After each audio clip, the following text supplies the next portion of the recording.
अगर हमारे लिए चलो तो बहुत मजा है। दीदी चलो बस खोटे हो और रुका दीदी चलो खड़ी हो चला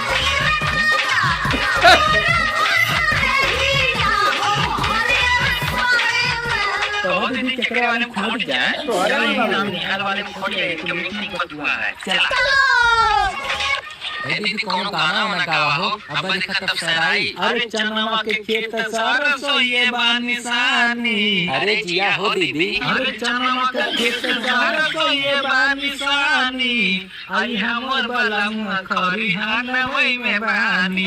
अब तू गावा दीदी अरे खापा के घर बादुआर में पटाटी धीरे धीरे हरा जन हरे में बाटी